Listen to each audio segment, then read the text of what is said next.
নমস্কার, আমি মহশ্বেতা। সবাইকে আমার ইউটিউব চ্যানেল ক্রাফট অ্যান্ড কুকে স্বাগত। আজকে আমি আবারও একটা নতুন রেসিপি নিয়ে চলে এসেছি। আজকে আমি আপনাদের দেখাতে যাচ্ছি কিভাবে মাছের তেল দিয়ে সাদা নোটে শাকের রান্না করবেন। আসুন আর দেরি না করে দেখে নেওয়া যাক। চলে এসেছি মাঠে, কিন্তু ধান রোপণ করা হয়নি, এগুলো আগে একা একা হয়েছে। এই ধান কাটছি, খুব ঘাস জঙ্গল আর কাদাতেই ধান কাটতে হচ্ছে। ধান কেটে এইভাবে আমি রেখে দিচ্ছি। এরপরে ধান কাটা শেষ করে বাড়ি চলে এলাম। বাড়ি যাচ্ছি, এবার বাড়ি এসে সাদা নোটে শাক বাগান থেকে তুলে আনলাম। এই সাদা নোটেগুলো কেটে নিব। কাটা হয়ে গেছে, একটা ঝুড়িতে কেটে নিয়েছি। এরপরে এগুলো বেছে আমি কেটে নিব ধুয়ে। এরপরে এখানে সবজি নিয়েছি, বেগুন, আলু, কুঁদলি ও পেঁয়াজ। এরপরে সবজিগুলোকে আমি কেটে নিয়েছি। এখানে আমি বটবটিও দিয়েছি।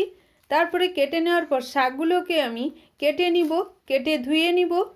এরপরে উনানে কড়াই বসিয়ে দিয়েছি। মাছের তেলটা আগে থেকে আমি ভেজে নিয়েছিলাম। এটা ইলিশ মাছের তেল। এই তেল যে কোনো রান্না করলে চচ্চড়িতে খুব ভালো লাগে। এবার উনানে আমি কড়াই বসিয়ে দিয়ে কড়াইতে অল্প একটুখানি তেল দিয়ে দিলাম। তারপরে ফোড়নের জন্য এখানে আমি এরপরে মাছের তেল দিয়ে দিব। তেল আর আমি বেশি এখানে ব্যবহার করিনি। মাছের তেল দিয়ে দেওয়ার পর 5 ফোড়ন দিয়ে দিব। সেই তেলের মধ্যে দিয়ে ভালো করে আমি ভেজে নিব। এইভাবে আমি খুন্তি দিয়ে ভালো করে নাড়িয়ে নিব। নাড়ানোর পর যখন 5 ফোড়নটা লাল হয়ে আসবে, তখনই আমি এখানে পেঁয়াজ কুচানো পেঁয়াজ দিয়ে দিব।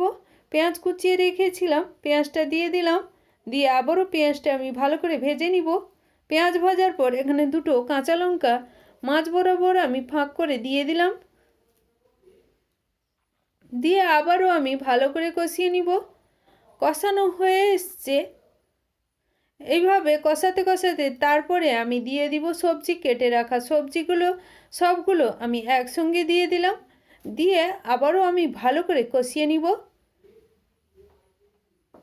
তারপরে অল্প একটু লবণ দিয়ে দিব, অল্প একটু হলুদ দিয়ে দিব।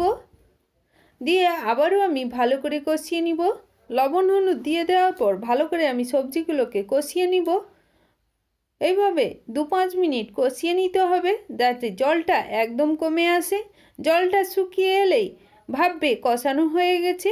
এরপরে অল্প একটু সেদ্ধ হওয়ার জন্য জল দিয়ে দিবে।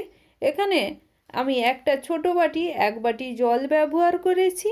জলটা এরপরে আমি কষাতে কষাতে তারপরে জলটা দিয়ে দিই। এখানে বলে দিই, আমি এখানে সাদা সরিষা 1 চামচ বেটে রেখেছিলাম, সেই জলের সঙ্গে মিশিয়ে জলটা দিয়ে দিলাম।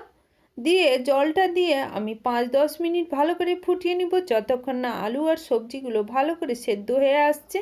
সেদ্ধ হয়ে আসা পর্যন্ত অপেক্ষা করতে হবে।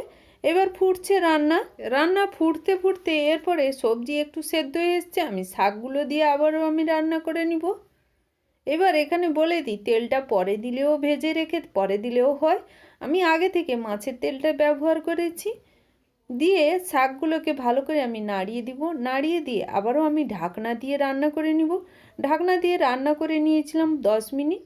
রান্না হয়ে এসছে। যতক্ষণ না একটু জলটা শুকিয়ে আসছে ততক্ষণ আমি রান্না করে নিব। জল শুকিয়ে এসছে, এরপরে আমি নামিয়ে নিয়েছি। ভিডিওটি যদি ভালো লেগে থাকে লাইক, শেয়ার ও সাবস্ক্রাইব করবেন। পাশে থাকা বেল আইকনটি ক্লিক করে আমার চ্যানেল ক্রাফট অ্যান্ড কুকের পাশে থাকবেন আরও নতুন নতুন ভিডিও পাওয়ার জন্য।